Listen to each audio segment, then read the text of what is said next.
तुम्हारे पास सिर्फ 14 आवर्स होते हैं। इस 14 आवर्स का इस्तेमाल करना होता है। मन का एक नेचर है, वो तुम आज देख लो। C+C, ये बड़ा प्यारा फॉर्मूला है मन का। पढ़ाई शौक होना चाहिए, भय नहीं होना चाहिए। और इस देश में पढ़ाई भय है।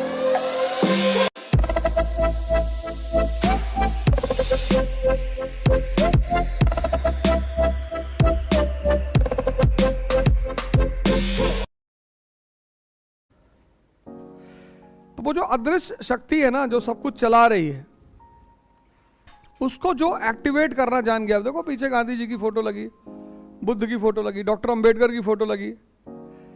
इन लोगों ने उस अदृश्य शक्ति को पकड़ लिया। है तो हमारा ही जैसे लोग ना, और सारा काम शक्ति पे चलता है। सब मजदूर कौन है? जिसके पास शक्ति नहीं है, मतलब जो अपनी शक्ति को कनेक्ट नहीं कर पाया, एक्टिवेट नहीं कर पाया, वो मजदूर है। वरना ऐसे ऐसे लोग हैं अभी धरती पर जो शायद स्कूल नहीं गए, कभी पढ़े नहीं, लेकिन बहुत पैसा है। कोई भी धंधा कर रहे हैं, बिजनेस कर रहे हैं। राजस्थान, गुजरात के मारवाड़ी हैं। 14 घंटे को बैलेंस करना है, 14 आवर्स। तुम्हारे पास सिर्फ 14 आवर्स होते हैं। इस 14 आवर्स का इस्तेमाल करना होता है। 10 घंटे में तुम्हारा सोना है। यहां तुम जो कर लो, मतलब नींद है तुम्हारी, स्लीप है, इसी में तुम्हारा एसेसरीज है, वॉशरूम जाना है, नहाना है, वगैरह वगैरह, और योगा है, मेडिटेशन है। ये सब तुम्हारा इस 10 घंटे में। जितनी स्लीप कम कर लोगे, मान लो 6 घंटे की स्लीप कर लिए, पर 6 घंटे डीप स्लीप। नींद को मारना नहीं है। अगर तुम नींद को मारे तो एक दूसरे रोग के शिकार हो जाओगे। नींद ना आना भी एक रोग है। कुछ लोग क्या करते हैं, कुछ चीजों को मारना शुरू करते हैं। मारना नहीं है, डीप करना है। डीप डीप स्लीप कब आती है? 9 बजे से 1 बजे तक। लेकिन 9 बजे कोई सोता ही नहीं। लोग 12-1 बजे तक जग रहे हैं, उसके बाद नींद आती नहीं। गांवों में पहले लोग अंधेरा होते सो नहीं जाते थे, तो एक नई बीमारी पैदा हो गई अब लोगों को, नींद ना आने की। आती लोग अब थक जाते हैं, टूट जाते हैं, तो सो जाते हैं, लेकिन नींद नहीं आ रही है। तो तुम इसको 14 घंटे मान लो, 10 घंटे हमने मान लिया। तुम्हारी 7 घंटे की स्लीप है और 3 घंटा तुम्हारी एसेसरीज। अब ये 14 घंटा बचा तुम्हारे पास। इस 14 घंटे में तुम्हारे पास, अगर तुम यूनिवर्सिटी जाते हो तो 4 घंटे मान लो, 3, 4, तो 4, फिर उसका तुम्हारे पास 10 घंटे बचे हैं। टाइम को पहले डिवाइड करो कि तुम्हारे पास टाइम है कितना, फिर उसको मैनेज करो। तो तुम्हारे पास, सबके पास 14 घंटा होता है। अब जिसने यहां 7 घंटे की नींद को 5 कर लिया, कि 5 घंटे डीप स्लीप कर ली, तो 2 घंटा यहां भी मार दिया, तो तुम्हारा 8 घंटे में सारा काम हो गया। 2 घंटा इधर तुमने बढ़ा लिया, पर कोई जरूरत नहीं है, इतनी जान देने की जरूरत नहीं है। वो यूपीएससी तुम्हारी जान ले ही लेगा, तुम उसकी चिंता ना करो। जैसे ही प्री निकलेगा, वो तुमसे इतनी मेहनत करवाएगा कि तुमको याद ही नहीं रहेगा कब दिन हो रही, कब रात हो रही, कब क्या हो रहा है। तो बहुत स्मूथली, बहुत स्मार्टली, आराम से चलो, अपने आप को डेवलप करते हुए, अपना विकास करते हुए। बहुत, क्योंकि जो लोग बहुत ज्यादा अत्य करते हैं ना, अत्य, वो ज्यादा भाग नहीं पाते। इतना करो जितना तुमसे डेली हो, खुशी से, जितना तुम डेली कर सकते हो। तुम डेली 6 घंटे पढ़ सकते हो, ठीक है, 4 साल में तैयार हो जाएगा, सिलेक्शन हो जाएगा। लेकिन तब तुम ये मान के चलो कि 4 साल लगेगा। यहां तुमने इसको बढ़ा दिया, 8 घंटे कर दिया, तो 2 साल लगेगा। लेकिन ये 8 घंटे और 5 घंटे की सोचना, ये तो सिटिंग है, ये सिटिंग की बात कर रहा हूं, 6 घंटे सिटिंग। कुछ लोग सिटिंग को ही पढ़ाई मानते हैं, गलत ना, सिर्फ सिटिंग पढ़ाई नहीं है। इसलिए कुछ लोग बैठे ही रह जाते हैं 12 घंटा 15 घंटा, वो माइनस में जा रहे हैं, वो सब माइनस में जा रहे हैं। सिटिंग 6 घंटे की तो डाइजेशन 6 घंटे की, तो ये 12 घंटा हो गया। सिटिंग 8 घंटे की तो डाइजेशन 4 या 5 घंटे की। इसको देखो ये कितना है, ये इस पे लोग नजर ही नहीं डालते, डाइजेशन वाला। ये बहुत जरूरी है, मनन, सोचना, इसमें कई चीजें आती हैं, इसमें डिस्कशन भी आता है। एक टॉपिक तुमने तैयार कर लिया, अब तुम दोनों लोग शाम को मिले और 2 घंटे में तुमने इसको समझा दिया पूरा, तो वो 10 घंटा भी ऐड होगा पढ़ाई में। ये जो है सोचने वाला राउंड, इसमें कई चीजें आती हैं, सोचना आता है, कैलकुलेशन आता है, डिस्कशन आता है, लिखना आता है, ये सब आता है, पर वो डेडिकेटेड पढ़ाई को ही रहता है। तो सिटिंग पर बहुत ज्यादा वो नहीं करना है कि हम 12 घंटा बैठते हैं। 12 घंटा बैठना नहीं है, 12 घंटा बैठने, 12 घंटे की पढ़ाई में कितना एब्जॉर्ब हो रहा है, ये जरूरी है। जैसे कुछ लोग भजन करते हैं, ध्यान करते हैं, 4-4 घंटे बैठे हैं, लेकिन यहां पर्दा ऑन है, बैठे तो हैं 4 घंटे, पर कुछ डेवलप नहीं हो रहा है, कुछ ग्रोथ नहीं हो रही है, तो उसका कोई फायदा नहीं है। ग्रोथ होनी चाहिए। और मन का एक नेचर है, वो तुम आज देख लो, C+C, ये बड़ा प्यारा फॉर्मूला है मन का। जब तुम कोई काम शुरू करते हो, जैसे मान लो साइकिल चलाना तुमने सीखना शुरू किया, तो जब तक तुम कोई चीज सीखते हो तो तुम्हारा चित्त वहीं पे रहता है। ये चित्त है, पहले सी का मतलब है चित्त। ये बड़ा डेंजरस फॉर्मूला है, और जहां चित्त है वहीं चैतन्य है। इसलिए किसी काम की अगर क्वालिटी बढ़ानी है तो तुम बस ये दिमाग देखो कि उसमें चित्त लग रहा है कि नहीं। जैसे पहले लोग जब कोई काम देते थे घर भर में तो कहते थे चित्त लगा के करो। जहां चित्त है वहां चैतन्य है। इन दोनों का इतना प्यारा संबंध है। तो जब तुमने साइकिलिंग शुरू की तो चित्त तुम्हारा साइकिलिंग में है, क्योंकि खतरा है ना, गिर जाओगे, हाथ टूट जाएगा, पैर टूट जाएगा। तो जहां भी खतरा होता है, जैसे मान लो कुएं को ऊपर एक पतली सी लकड़ी रखी है, उस पर चलना है, तो देखो तुम्हारा चित्त वहीं पर रहेगा। एक्सपेरिमेंट करके देखो। जैसे यहां मुझे गिरने का डर नहीं है, लेकिन वहां अगर पतली सी लकड़ी रखी हुई है कुएं के बीच में, तो चित्त जहां भी खतरा है वहां चित्त तुम्हारे साथ रहेगा, तब नहीं भागेगा। शमशान में देखो भाग ही नहीं सकता।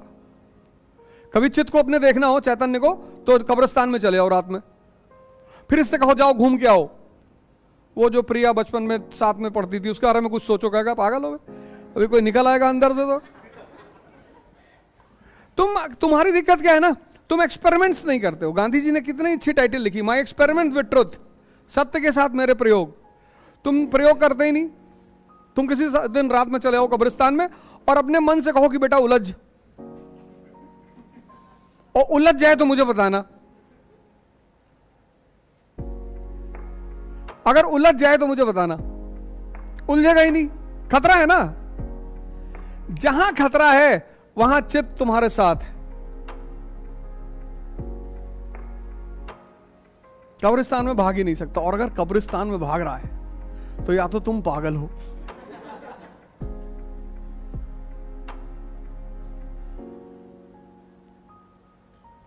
नहीं भागेगा।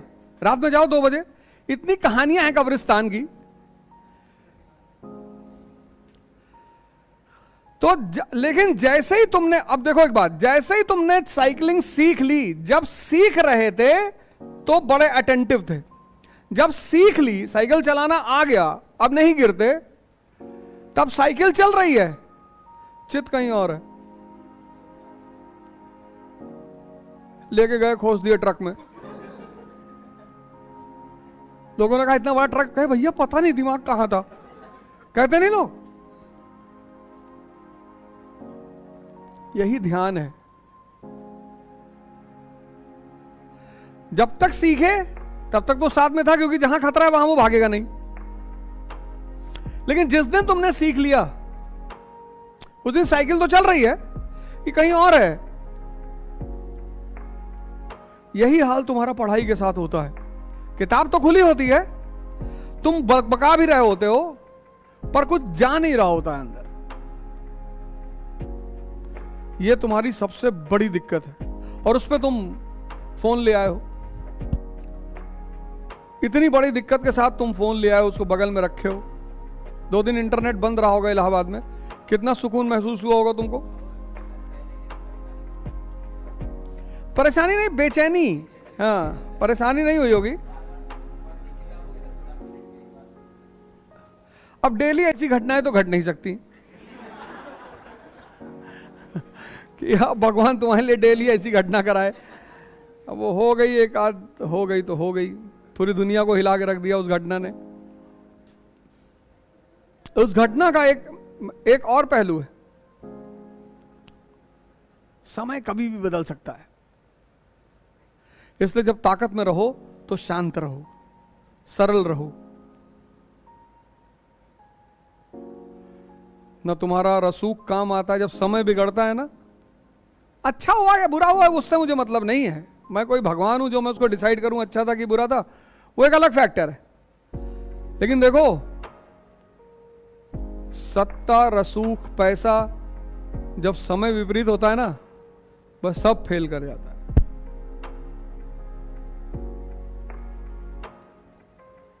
सब। वो तीनों कह रहे हैं कि हमको नाम कमाना था। सिट वाले रिमांड पे इंक्वायरी कर रहे हैं ना, तो कह रहे हैं हमको यूपी का माफिया बनना है। उसमें एक तो 18 साल का है, अरुण मौर्य।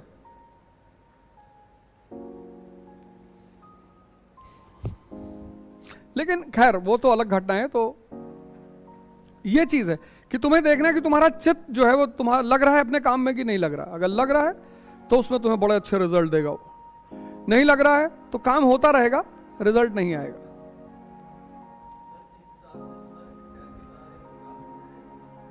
डर, तभी तो मां बाप स्कूल भेजते थे, उसी सिद्धांत पे जिसकी तुम बात कर रहे हो। बचपन उसी में तो बीता कि या तो टीचर फुटबॉल बना देगा और या बाप बना देगा। डर। अब उस डर ने क्या किया, अब हाँ बहुत बढ़िया बात तुमने कही। वो जो 15 साल डर में बीता टीचर का और बाप का, उस डर ने ग्रेजुएशन में ही आते ही बेअंदाज बना दिया कि अब मारो। तो वो डर कितना नेगेटिव बन गया बाद में। पढ़ाई शौक होना चाहिए, भय नहीं होना चाहिए। और इस देश में पढ़ाई भय है। न चौरहार्यम न भ्रत भाज्यम न राजहार्यम न चा भारकार।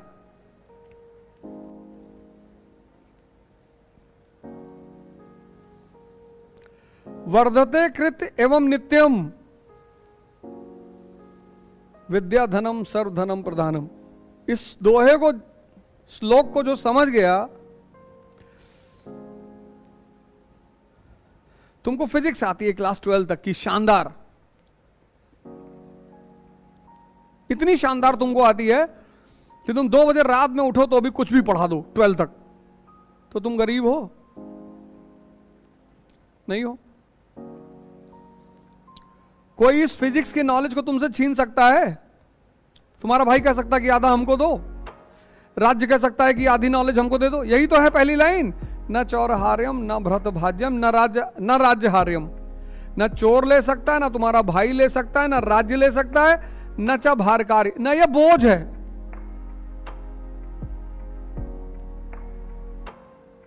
न यह भार है।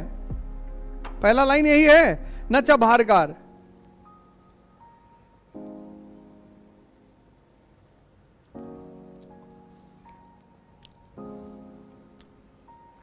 बोझ ही नहीं है, और बांटने से बढ़ता है।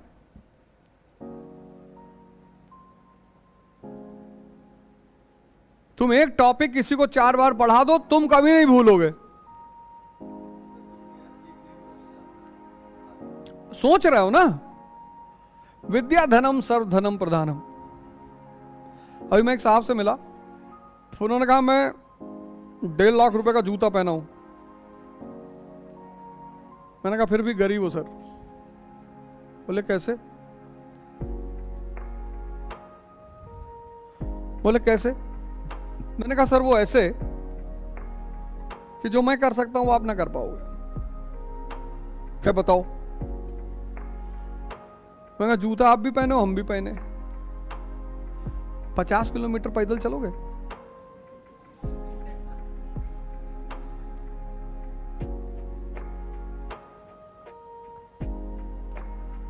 और जो गिर जाएगा वो दूसरे को 5 करोड़ रुपया देगा।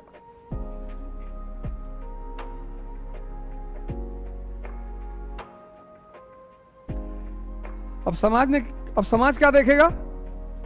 उसका 1.5 लाख का जूता, पागल है। लेकिन जो बुद्धि खुली हुई है ना, वो देखेगा कि 50 किलोमीटर पैदल चल रहा है, शक्ति तो इसके पास है।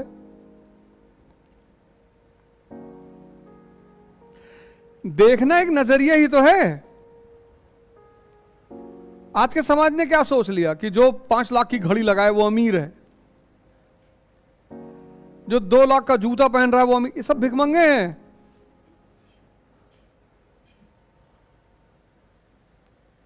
तो तुम्हारा दिमाग क्या हुआ? गलत डायरेक्शन में चला गया।